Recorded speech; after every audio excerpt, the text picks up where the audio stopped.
All right, so we're starting off pretty slow. My name is Josh Hernden. I'm the Executive Director of Native American Christian Academy. How many of you have heard of Native American Christian Academy or have been there? I know at least the Sims team has. Anybody else?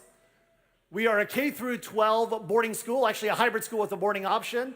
90% of our students, they actually live there on the campus. A lot of you guys understand what a residential school is because many of you live at least close to your professors, but how would you like it if all of your professors joined in every single activity you have here on campus? Wouldn't that be awesome? That's probably how my teachers and my students feel. They really don't have an option. We have 70 acres, 30 buildings, and we do every aspect of life together. And I will say that after spending many years on the foreign mission field and coming back to a domestic one, it has been a little bit of a challenge. We were living in Florence, Italy, was our last stop there on the foreign mission field, and to move from Florence, Italy out into the middle of the desert in Sun Valley, Arizona was a little more of a challenge than I thought it would be. But when we are listening to God's voice, we really have no idea where we're going to be. This is my family. My wife, Shannon, she's the one beside me, is a graduate of Northwest Nazarene University. Really? You should know your crowd. The rest of you can boo. Most people do. I need to let you know, though, that she did marry up. I'm a graduate of Olivet Nazarene University. So her life obviously got much better. We're also here with my daughter, Karis. She's the one beside my wife. My son, Caden, is in the background there. And then Hunter is our boys' dorm parent. He is there ministering to the boys in the dorm. He also just happens to be dating my daughter. I hope nothing bad happens to him. The desert is a dangerous place, so it's quite possible that that may indeed happen. I want to start off by telling you a love story, and it's not a love story between me and my wife, because that's not a story that you want to hear, and it's not a love story between me and my kids because they're not here and I don't like them very much right now. It's a love story about my in-laws, and I know that that sounds odd because my mother-in-law is a robot and incapable of love.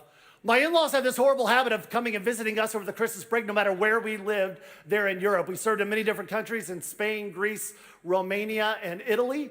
And they would always seem to find their way over to us for the Christmas holiday, which was strange because I never invited them. And no matter where we lived, no matter how many times we moved, they still seemed to find their way, which is strange because I never told them where we were moving to. Our last Christmas holiday was in the country of Italy. I'm going to see if this will work. I don't know if it will. Oh, there we go. And I took my in-laws to all the places that you would normally take someone to when they're visiting you in Italy. We took them to Venice. We took them to Rome, to the Leaning Tower of Pisa, all the places with large crowds, just hoping they'd get lost and not find their way back. But we realized over the time that it's actually quite interesting to go to a place that none of us have been to before, that we get to explore together. And so we decided that as a family, we were going to go to this city of Verona. Now, for any of those of you who know about Verona, Verona is the site of William Shakespeare's Romeo and Juliet. And so we explored this place. This is my son, Caden, and I at the Colosseum there. The Colosseum in Verona actually predates the one in Rome. We got to see the fortress by the river, the Christmas lights. It was actually a very beautiful place, but let's be honest. Most of the people are going to see this place. This is the bedroom of Juliet. It's a museum now, and you have to pay to go in, but most of the people, they're not really interested in spending the money to go inside the museum. There's really only one place that they really want to go to, and that is this one. This is the balcony of Juliet. Now, you're supposed to go out there with your significant other and have a kiss. The problem is that if you go out there and have your kiss, there are people down below watching you. So if you go out there, you are an exhibitionist. And everyone below watching you is a voyeur. It's a glorified crime scene is what it is. And I have to be honest with you, it's a balcony in a courtyard. And if you don't see the signs, you're going to walk right by it. And if you're ever in Verona, I recommend you do. Just walk right by it.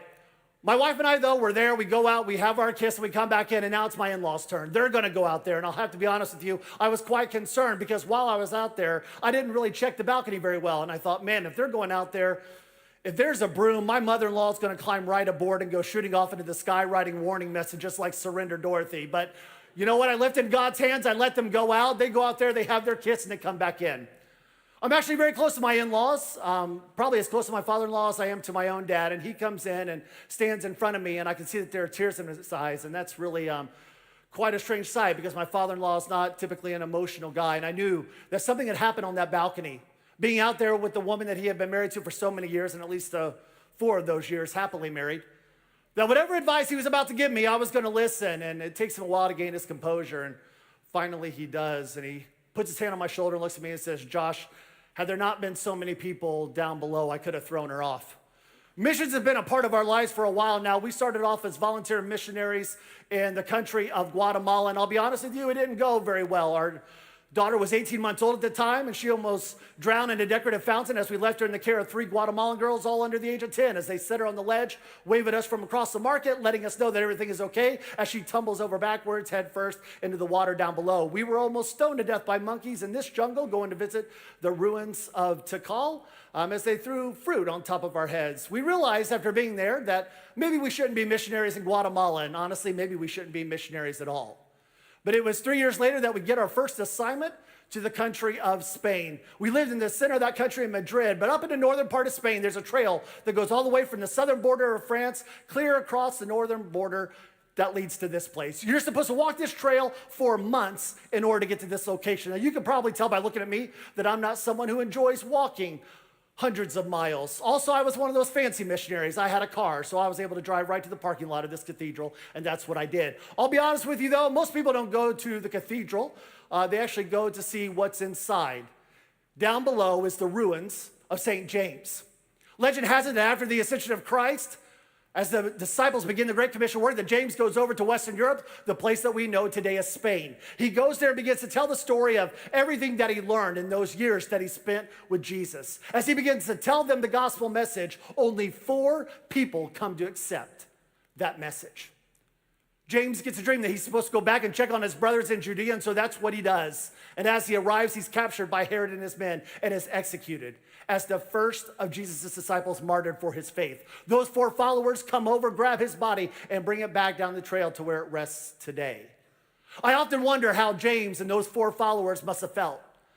That after spending this time with the Son of God, as he gives that message, that only 4 people come to understand just how important it is.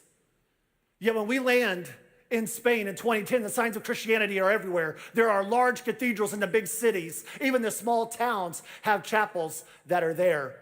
We know about Jesus today because of the message that was brought over, all because of the faithful ministry of 1 disciple and the continued ministry of 4 more. Never underestimate the impact that your participation in the kingdom has on the kingdom. When we got there, we wanted to find a creative way for us to do ministry. And so I saw 2 boys who were skipping school, and I ran over to them in the park, and I said, guys, if you could learn how to do anything, what would you like to learn how to do?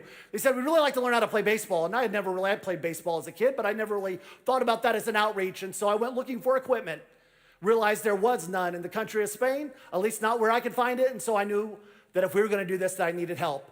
So I put out a call to groups just like this one. Would anybody be willing to help us collect sports equipment and send it over there for us to do ministry? And sure enough, the sports equipment started to come in. But as we started the ministry, more and more people began to attend. I knew that we needed help. I put out another call to groups just like this one. Would anybody be willing to come over to Spain and help us run this ministry? And a group decided that they were willing. It was led by a husband and wife, and you could tell that they loved each other, that they loved God, that they loved doing ministry. But you could also see that there was a sadness on their face. And as they were there, we got to know them a little bit more. We got to know this story. That this husband and wife had 2 sons. Both of those sons had died in tragic automobile accidents in their late teenage years. They didn't have any children. They weren't even sure how they would be able to do youth ministry, but it felt like God was calling them in the Great Commission work, and so they responded. As they arrived, I watched as they started to pour energy into the kids who were participating there. I watched as they took the field and began to teach those kids how to throw a pitch and how to hold a bat. I watched as that group grew. What started off as just a few kids on Monday morning turned into 80 kids on Friday morning and 120 kids on Friday afternoon. I watched as they said goodbye to those kids to head back to the U.S. I watched as they cried and the kids that they got to know cry. I also got to watch how that ministry began to explode as City Hall decided that they wanted to try it on a larger scale, giving us the bullfighting ring for us to be able to play baseball there. Right after a bullfight the weekend before, you can actually see the blood rings there in the sand after the fight. But it was on the sands of that arena that we were able to gather with those children together, that we were able to tell them about Jesus, that we were able to pray with them, some of them for the very first time, all because of the ministry of a husband and wife with sons no longer in this world who felt like they had something to contribute to the Great Commission of Christ. Never underestimate the impact that your participation in the kingdom has on the kingdom. From there, we went to the country of Greece. This is the city of Kavala, ancient Neapolis, not that one, there we go. Where Paul, Silas, and later Timothy land. 45 minutes from there, you can go to the site of Philippi, to the cell that held Paul and Silas before God sent a midnight earthquake that sets them free. No matter where you go through the country of Greece, you are able to see the ruins, the temples to Apollo and Aphrodite. But the most impressive spot there in that country is this one. This is the Areopagus, Mars Hill, where Paul climbs on top of these rocks and begins to tell the story of Jesus Christ. But while he's there, most of them, as they listen to the story, they begin to laugh and mock and sneer. They're not interested in hearing a story about another God. And I often wonder, when Paul has to run from place to place, does he even think that this is worth it? That he encountered Jesus, that his life was changed, but as he begins to tell that story, most of the people that he comes into contact with, they're not interested. They don't care. Yet when we land on the shores of Igoumenitsa, Greece in 2016, the signs of Christianity are everywhere. Large Greek Orthodox churches in the big cities, roadside chapels where you can stop and pray as you travel, all because of the ministry of Paul and Silas and later Timothy and the continued ministry of just a few more. Never underestimate the impact that your participation in the kingdom has on the kingdom. When we arrived, we wanted to find a creative way to do ministry, and so we decided to use something that had worked in the country before. We decided to use sports as refugees began to pour into Greece from Syria, Iraq, and Iran. But there in the local church, things began to happen. As we told the story of Jesus, more and more people were getting excited. Weekly, people were coming to a faith in Jesus Christ. And as the crowd grew, I knew that we needed help. So I put out a call to groups just like this one. Would anybody be willing to come over and help us with that ministry? A group of 6 decided that they would. 3 boys, 3 girls who had just graduated from high school, had no idea what God's next plan was for them. They decided that this was the time to participate in Great Commission work. I watched as they began to enter into this church, hand bowls of soup to the moms who are there, rock babies to sleep, read stories to small kids, begin to teach English there. I watched as they began to sit down with young Muslim men and talk about how Jesus had transformed their lives. And all of a sudden, I watched as that interest began to grow. I brought those young men into my home. We'd start a fire in the fireplace and gather around there, opening up the Word of God, some of them for the very first time, as they begin to hear the story of Jesus. I watch as one by one, those young men give their hearts and lives to Jesus Christ. I think about where those young men are today. I think about Shamal, who went over to St. Louis, Missouri after marrying an American girl and is ministering to a congregation there. I think about Joanne, who went up to Germany and is a worship pastor of a church there. I think about Hamid, who stayed behind with his family in order to tell new refugees what Jesus has done in his life. All because of a ministry of 3 boys and 3 girls who weren't sure what God had for them next, decided that this was the time to participate in Great Commission work. Never underestimate the impact that your participation in the kingdom has on the kingdom. It was after that we left a biblical site to go to a place a little less holy.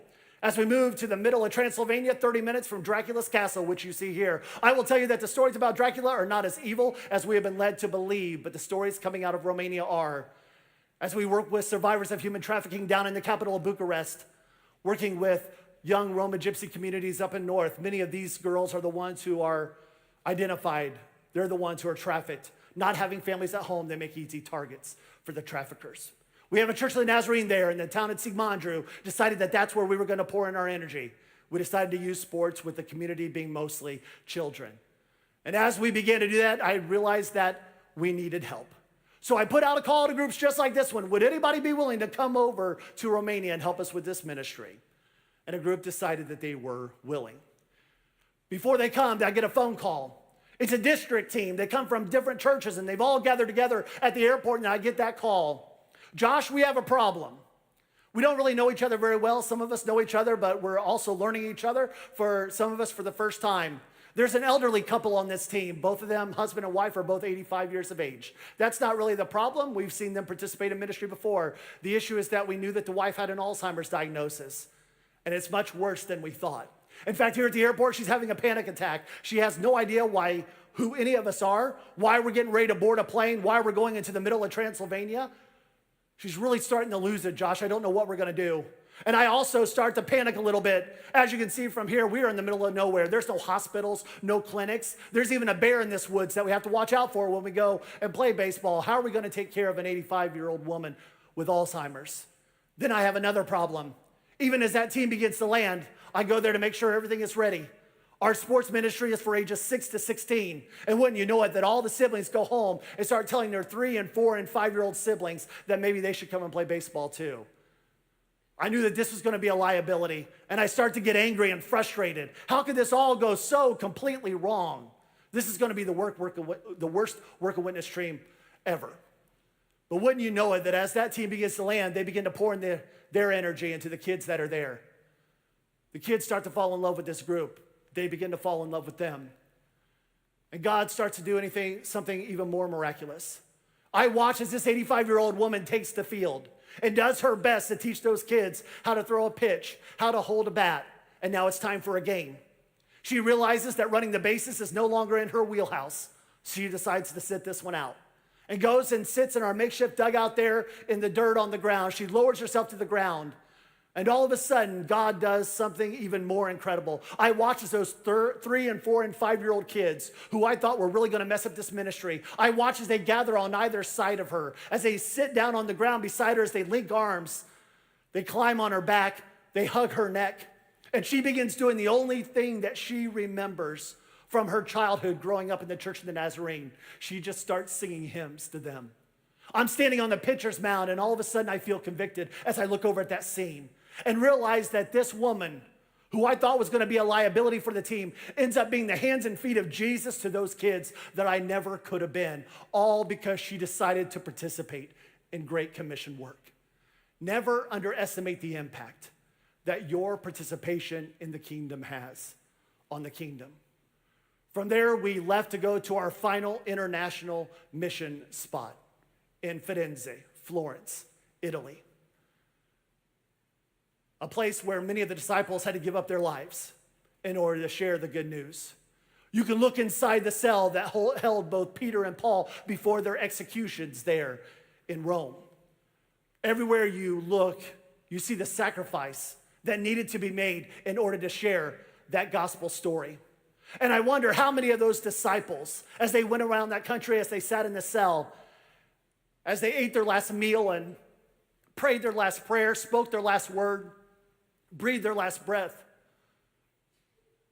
did they think this was all worthless? No one's coming to believe in Jesus. Maybe we just wasted our lives. Yeah, when we got there, the signs of Christianity are everywhere.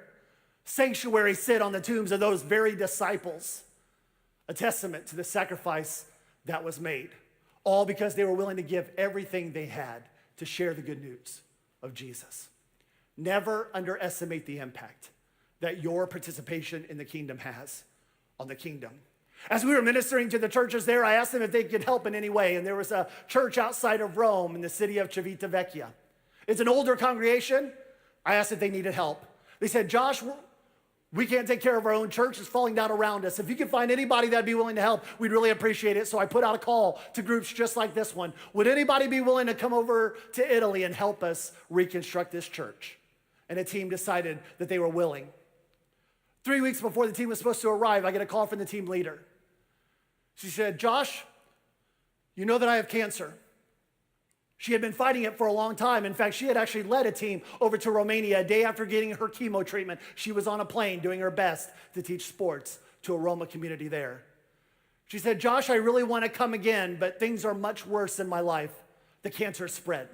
I'm not going to be able to climb up on the scaffolding. I'm not going to be able to replace the stucco of that church. In fact, this time I can't even walk. I need to have a wheelchair there for when I land. But would it be okay if I just come and sit in the parking lot of that church and watch the work being done? And I said, Eunice, of course it would be okay. I had learned my lesson in Romania about who God could use.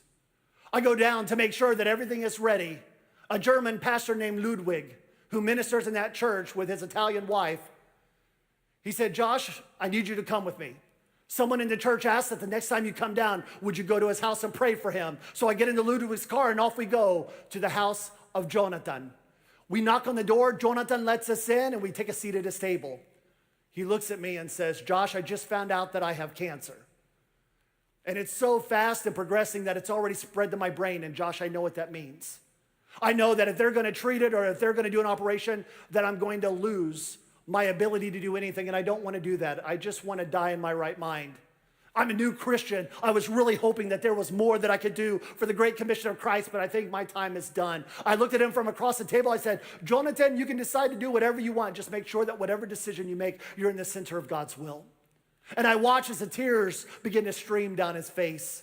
He finally regains his composure, looks at me and says, Josh, I won't be able to work. I can't climb up on the scaffolding. I can't replace the stucco. Would it be okay if I just sit in the parking lot of that church and watch the work being done? I said, of course, Jonathan, that would be okay. And wouldn't you know it that as that team came, God brought Jonathan and Eunice together in the parking lot of that church.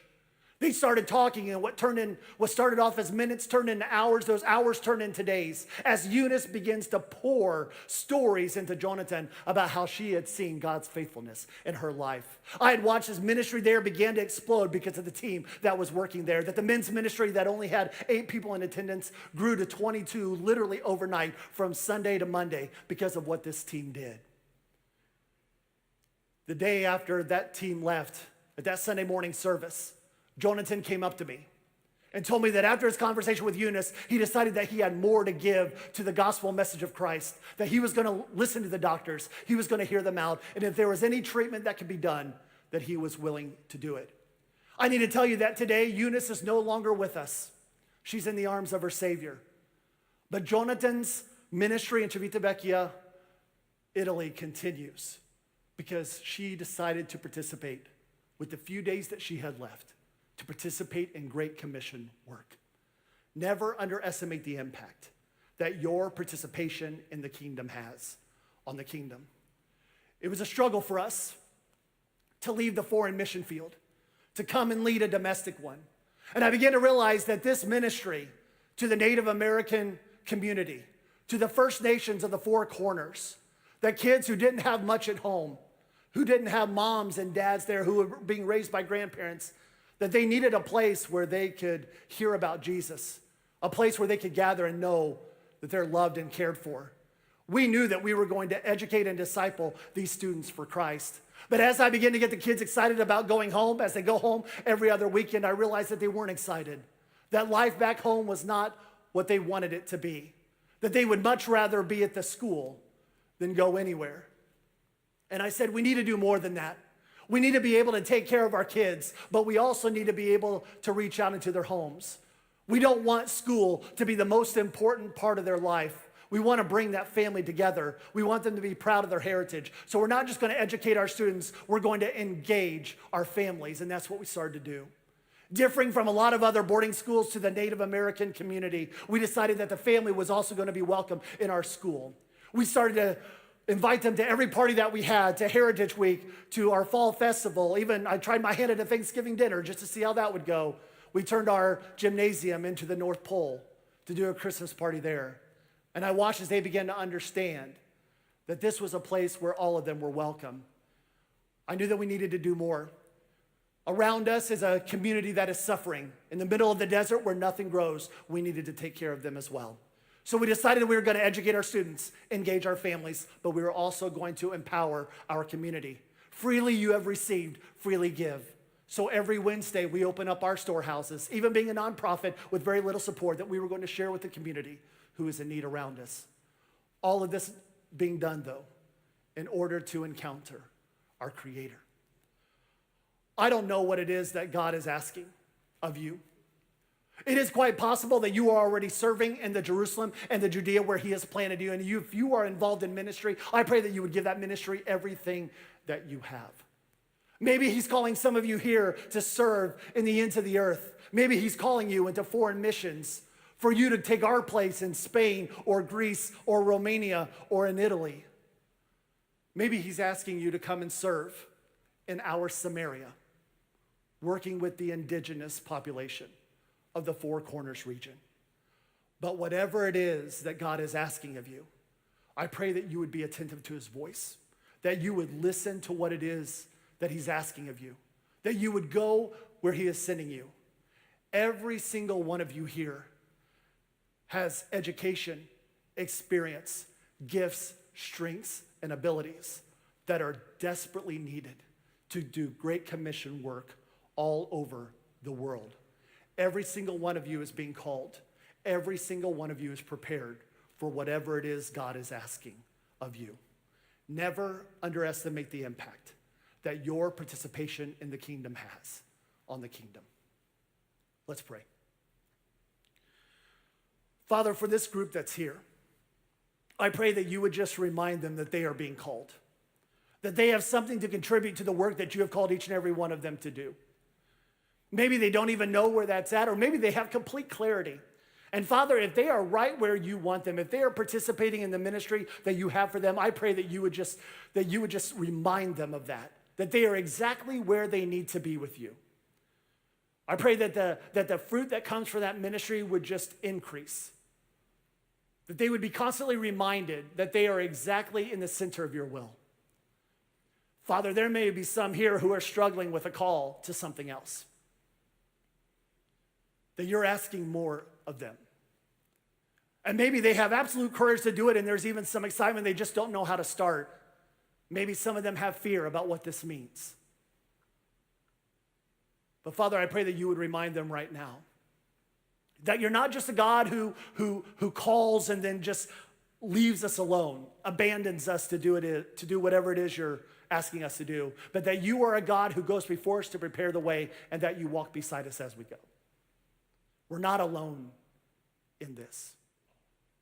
I pray that you would give them absolute clarity to know exactly where you are pointing, and to know that they need to be faithful to that call.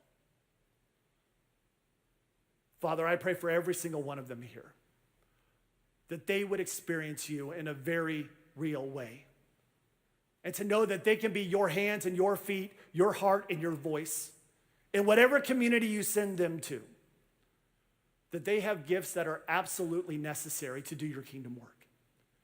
We know you could do this without us, and you would do a much better job. I can even think back to my life and times that I've messed up.